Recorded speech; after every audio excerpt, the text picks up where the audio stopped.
I'm Lynda McNutt Foster, CEO of Cortex Leadership Consulting, coming to you from Scottsdale, Arizona for a special edition of Virginia at Work, a Corecast. I'm here with Dr. Ron Bonnstetter. Thanks so much. We've had you on the show before. He's the brain researcher and one of the main officers in TTISIcon.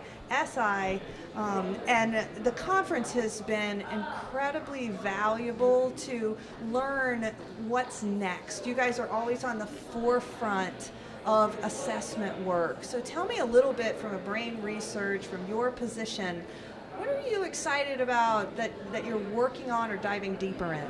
Well, in terms of diving deeper, I think that we're pretty good at how we do things and what we do.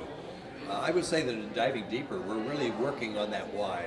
And so we're looking at the why behind all of our assessments, and we're really looking critically at how people make those decisions and what's driving those decisions. So to accomplish that, we literally have to analyze decision-making pathways in the brain. Yeah, tell me a little bit more about the decision-making pathways, because those really are different, and that's something new that you're able to track because of the processing time of computers and some of the stuff that you've developed, right? Well, over the last 2 or 3 years, working with a couple of companies, we've been merging and partnering so that we're in a position to actually get real-time analysis.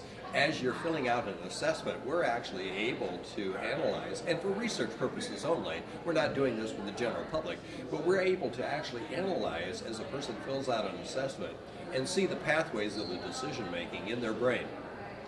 Oh, that's... What effect does that have on the assessments and then the validity of those assessments? Well, some of the major outcomes that have come from this, first of all, is that we're able to see whether you have an acceptance or a rejection to the concept. In it, we want to be able to match then that to what you actually put on paper or what you put on the computer program. So we're able to do a form of validation of our assessments that no one else in the world can do, because we're literally looking at how your brain responds in addition to how you responded then as a person on the assessment, and there should be a match.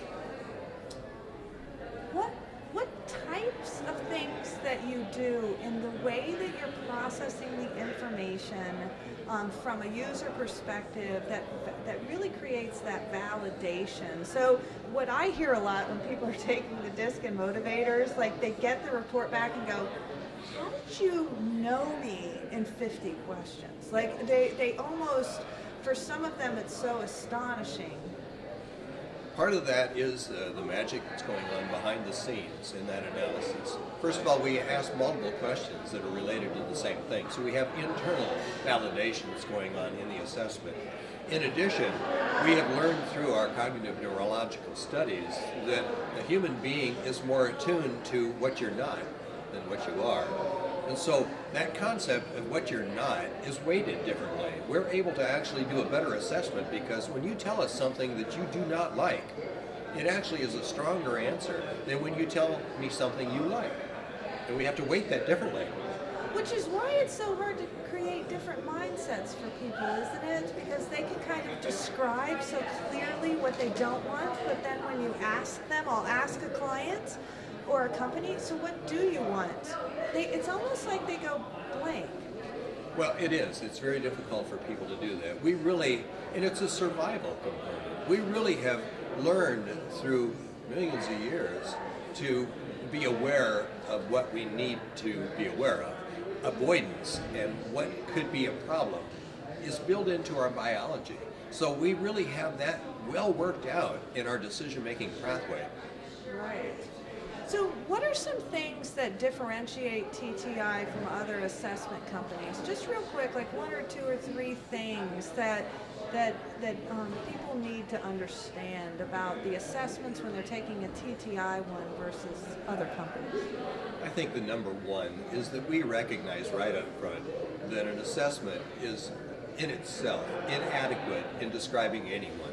And as a result, we have multiple sciences. So we really never ask somebody to depend on a single assessment if you're making a decision that really has some concerns and some weight behind it. A crucial decision requires multiple sciences and multiple views of the person so that you can actually do a better job of making those decisions. So what I've seen is the assessments are really good at instantly raising someone's self-awareness, because that's to me that's the difference, is that when an assessment is accurate, it really hits home, and then the people can go, this sounds like me, so it raises my self-awareness. In your brain research, in all the research that you're doing as far as behavior change, because you're exactly right, the assessments are a catalyst. What's effective that you found for helping create those new neural pathways? Are you doing any studies on that at all?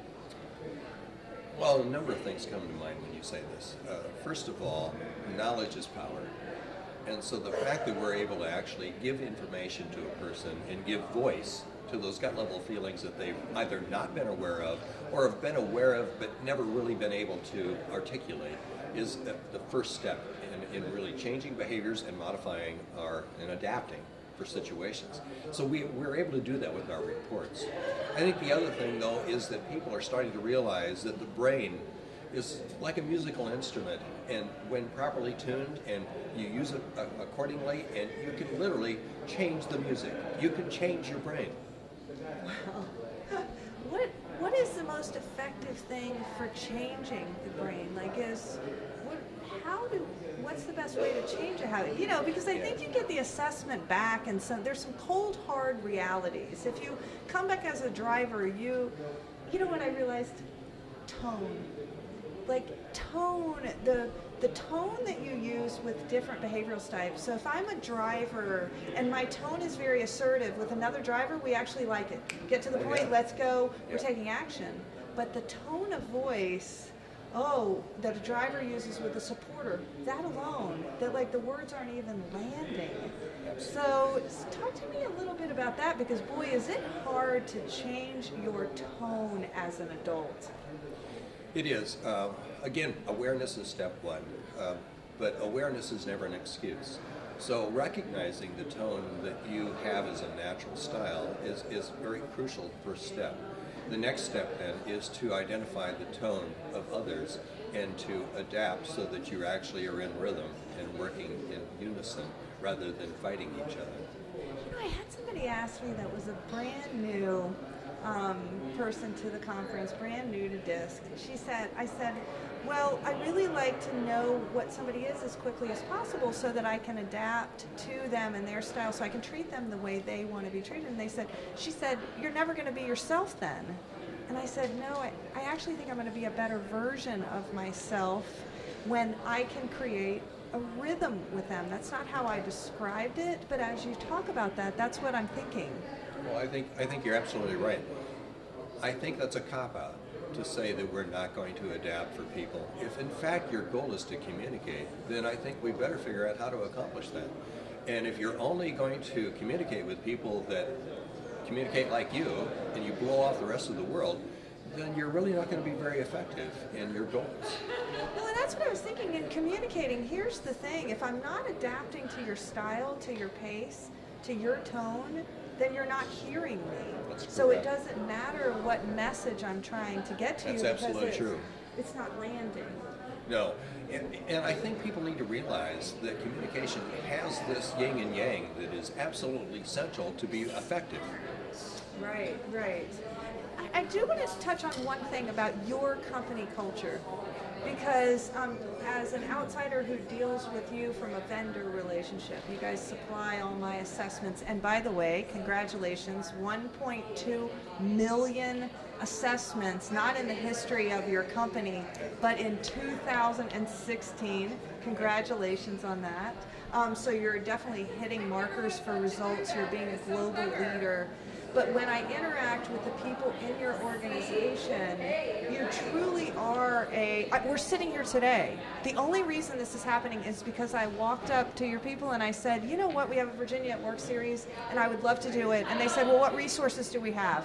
Adam, Candace, Dina, they all just said, every single person said, how can we help you? How do you get that to happen in your organization? So many leaders would like to have that sort of experience for their customers, and they can't seem to execute it. What are you doing differently? I think that you know, most of the time we want grassroots movements, and we have a grassroots movement, but in this particular case, I think it's more of a top-down approach.